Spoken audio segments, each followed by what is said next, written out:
매년 부활절이 되면 교회들마다 굉장히 분주했고 또 갖가지 행사를 준비하고 계란을 삶고 계란으로 전도하고 또 데코레이션도 하고 성찬식도 준비하고 함께 나눠 먹을 음식도 장만했던 즐거운 시간들이 기억납니다. 올해처럼 제가 55년 신앙생활을 하면서 이렇게 부활절이 조용하게 다가왔고 또 조용하게 맞이한 해가 있었는가 싶습니다. 하지만 오늘 이 시간 오히려 그 어느 해보다도 우리가 더 하나님, 더 우리 예수님을 사랑하며 감사하며 다시 그분의 부활을 선포하는 아름다운 시간이 되었으면 좋겠습니다. 아멘. 과거 수많은 석학자들과 신학자들이 예수 그리스도의 부활을 부정하면서 그 사실을 뒤집어 보려고 집요하게 노력해 왔습니다.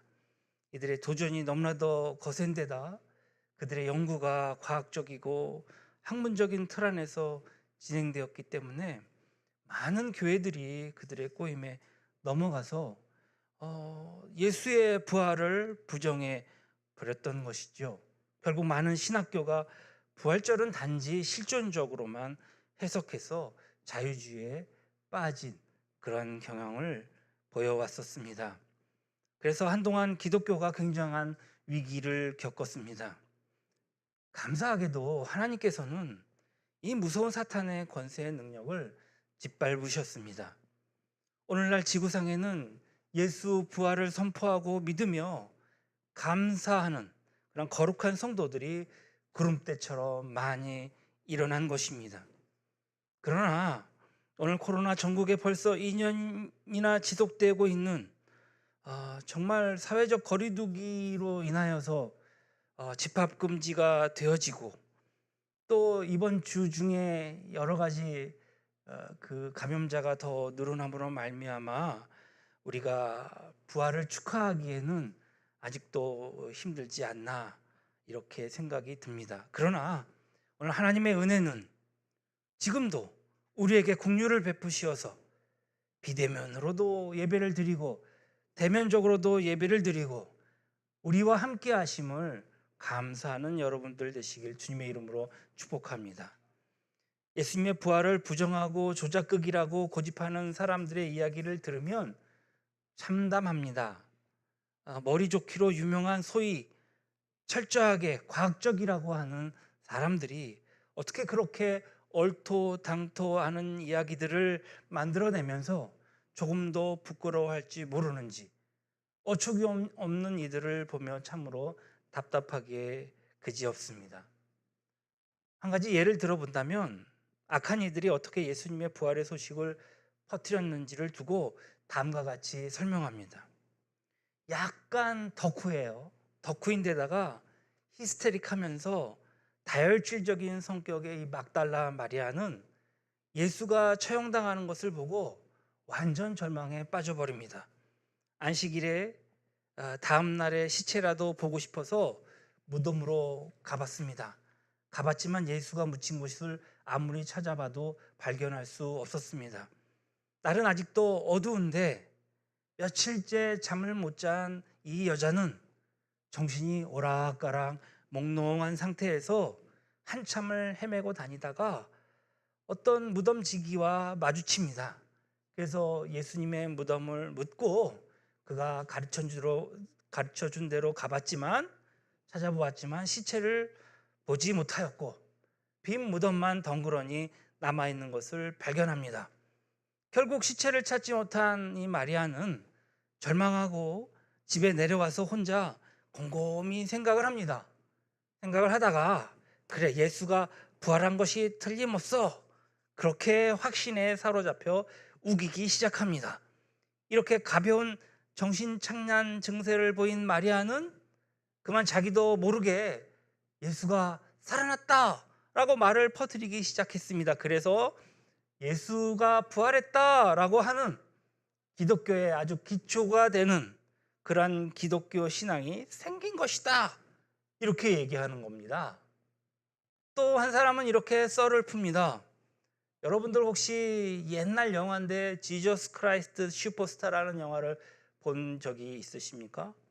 거기에서는 그 영화에서는 이렇게 묘사합니다.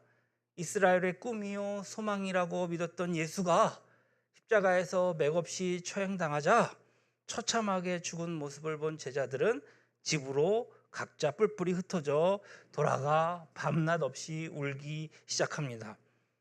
그들은 스승이 무척이나 보고 싶었는데 이제 더 이상 그럴 수 없게 되어서 세상이 무너져 내린 것 같은 절망에 잠겼습니다. 어느 정도 진정이 되자 예수를 그리워하던 그들의 간절함은 예수가 사라졌다는 사실을 받아들이기를 거부하기에 이르릅니다. 그러다가 그들은 예수가 비록 십자가에서 처형당했지만 정신적으로는 아직도 그들의 곁에 있다라고 생각하기에 이르러 나중에는 그것을 말로 옮겨서 예수가 실제로 부활하지 않았지만 부활한 것처럼 믿도록 우기기 시작했고, 그래서 기독교 신앙이 생겨났다. 어째 여러분 들어보니까 어떻습니까? 그럴싸합니까? 좀 타당하고 이해가 되십니까? 그런데 예수 부활을 별로 달갑게 여기지 않던 유대학자가 하나 있습니다. 요셉 크라우너라는 사람입니다. 그 사람이 이런 말을 했습니다. 이러한 논리로 예수를 부정하는 일은 불가능하다. 기독교인이 아니라 유대교 학자가, 유대인 학자가 얘기하는 것입니다.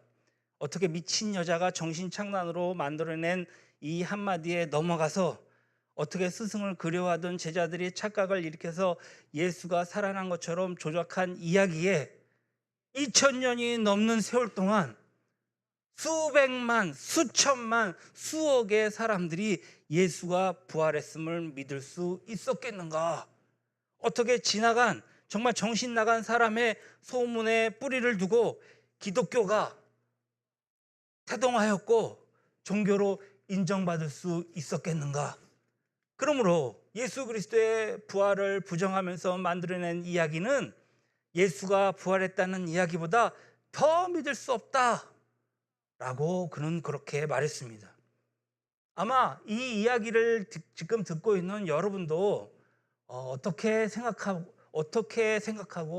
또 이 유대인 학자와 같은 그런 생각이 있으리라 믿습니다.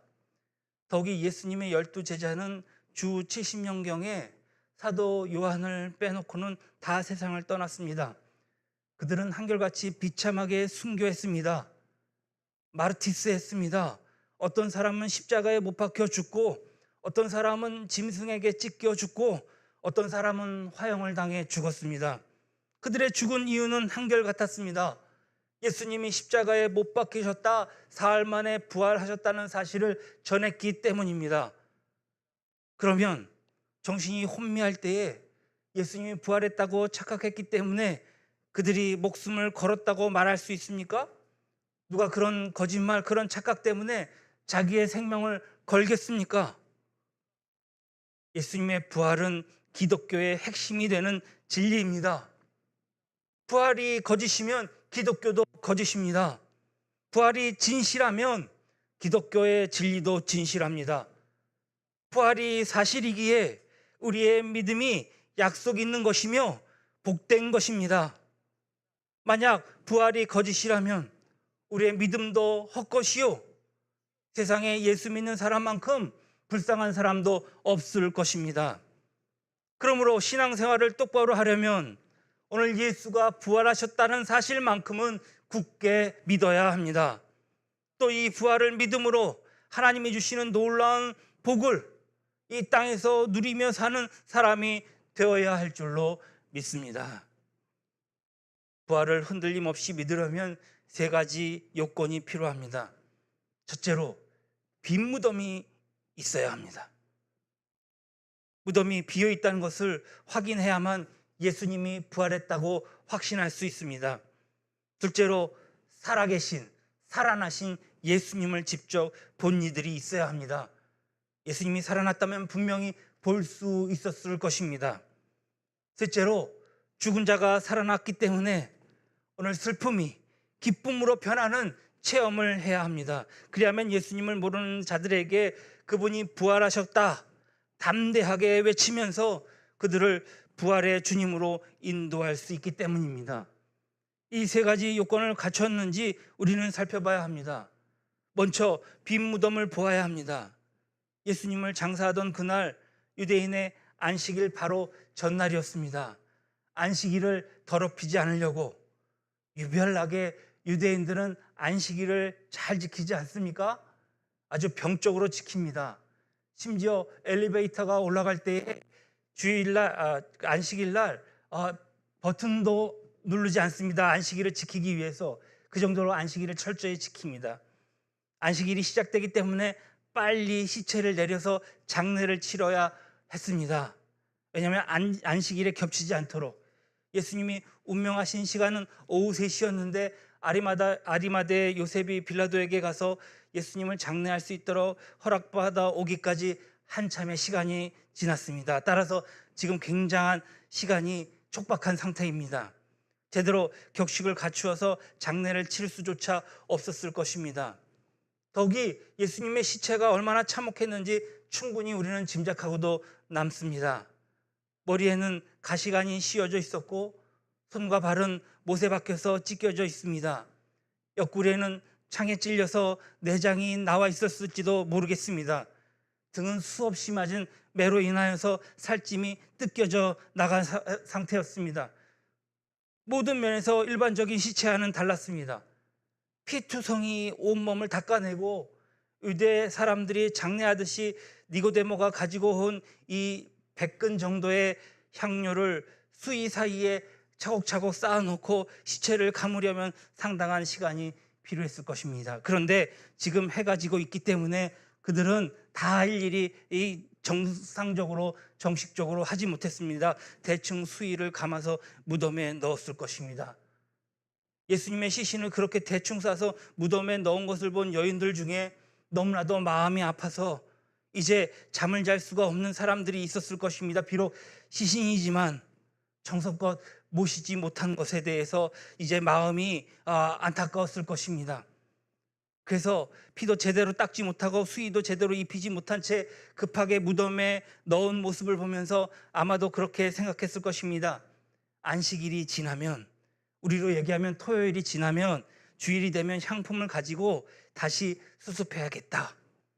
그러나 안식 후 첫날 새벽에 그들이 기다리고 있었던, 정말로 정성껏 모시고 싶었던 그 예수님의 시신이 사라져버린 빈 무덤 뿐이었던 것입니다.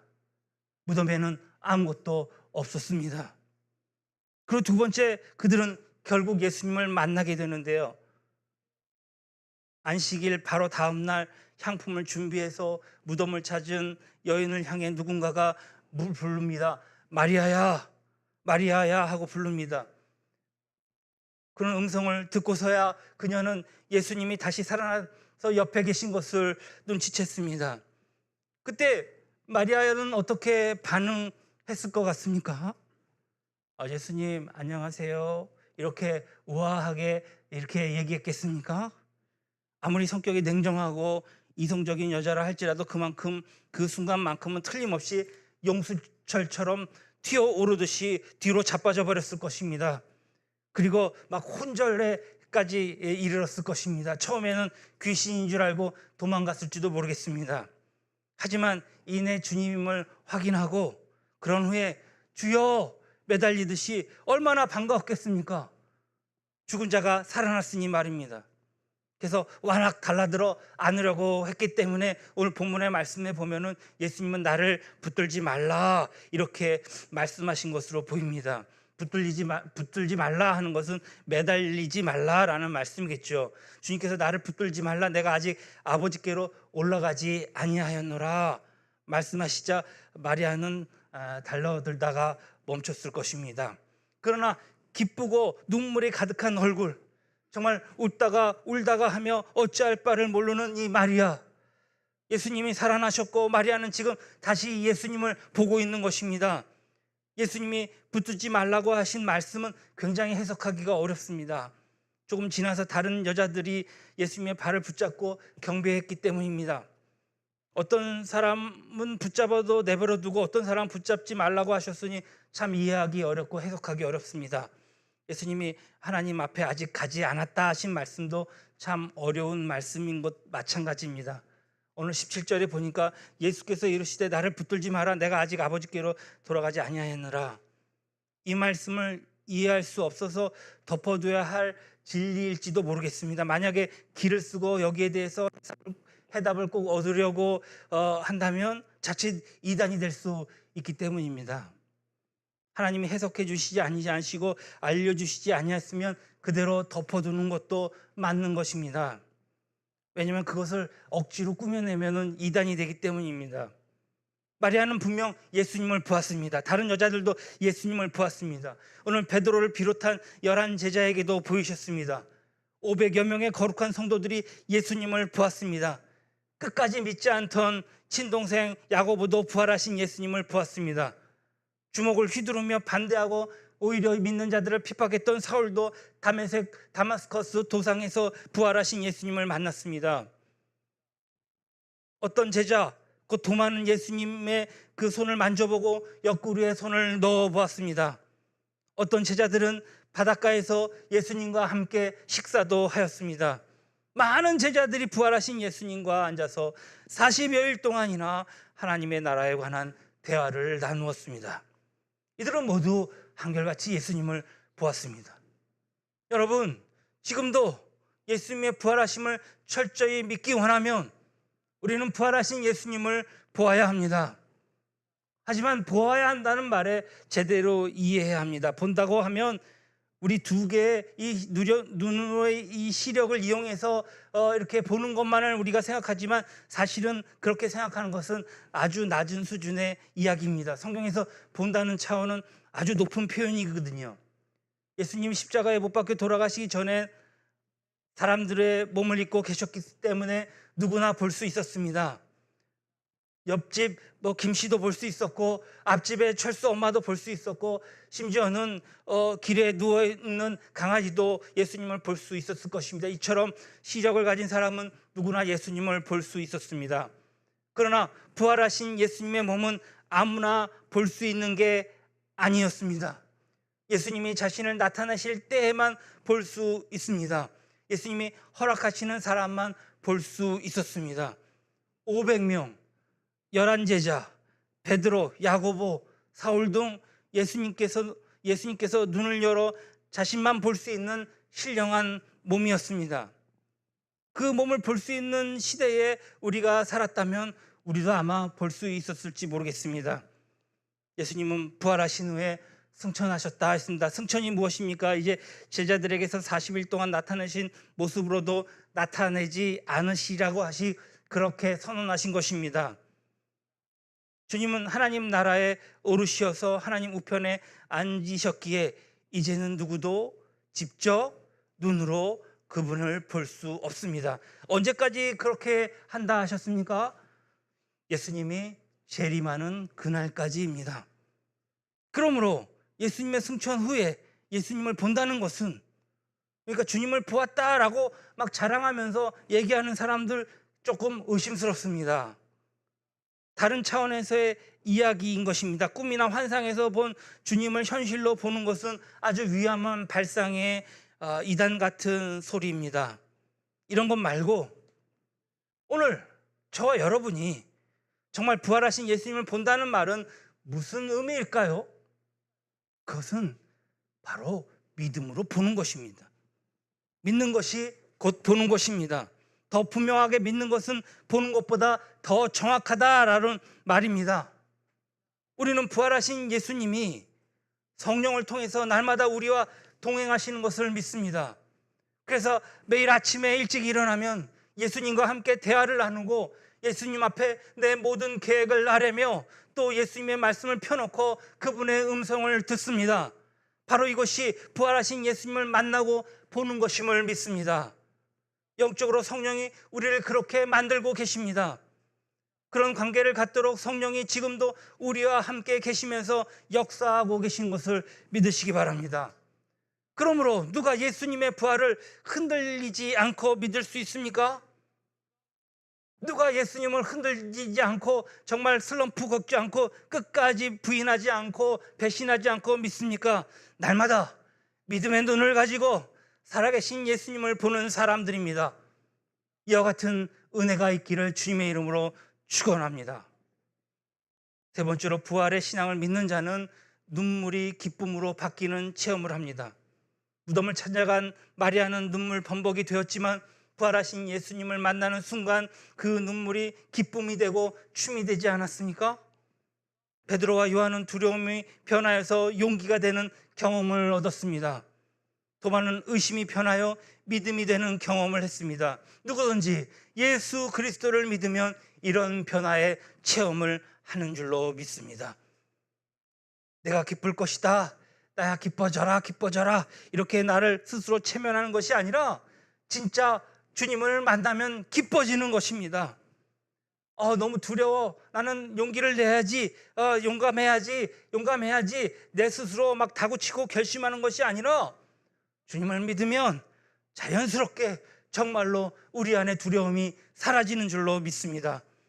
예수님을 믿는 자에게는 이와 같은 체험이 따라옵니다.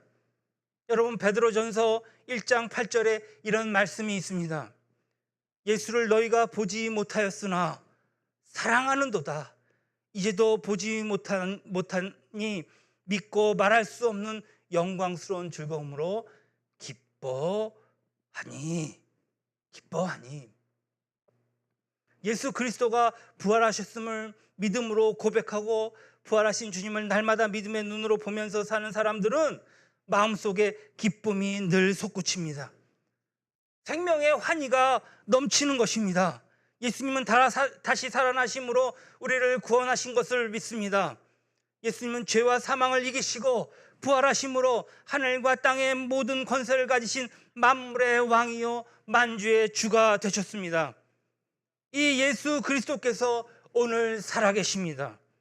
그러므로 세상을 볼 때도 예수님이 부활하셨다는 믿음을 기반으로 바라보는 것입니다. 여러분, 죽음을 이기신 예수님을 믿으면서 세상을 보면은 정말 이해할 수 없는 일들이 많이 일어나는 세상에서도 절대 좌절하지 않는 줄로 믿습니다.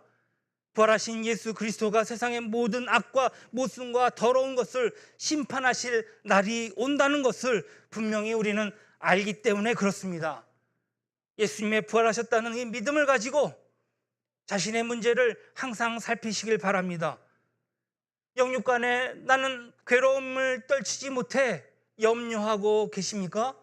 그렇게 하지 마십시오. 부활하신 주님이 재림하셔서 나도 예수님처럼 새 몸을 입고 부활하실 날에 나를 괴롭히던 모든 문제가 내게서 떠나갈 줄로 믿습니다. 사랑하는 자가 죽은 것을 본 적이 있습니까? 너무나도 슬픈 일입니다. 슬픔을 가눌 길은 없습니다. 하지만 우리는 절망하지 않습니다. 왜 그렇습니까? 예수님이 부활하셨다는 믿음을 가지고 우리가 망자를 보게 되면 조금 후에 다시 새 몸을 입고 살아나서 그와 나와 함께 하나님의 나라에서 영원히 춤을 추며 사는 것이 올 것임을 느끼기 때문입니다. 세상에서 억울한 일을 많이 당했습니까? 살기가 너무 힘듭니까? 어깨에 짊어진 짐이 너무 무겁습니까?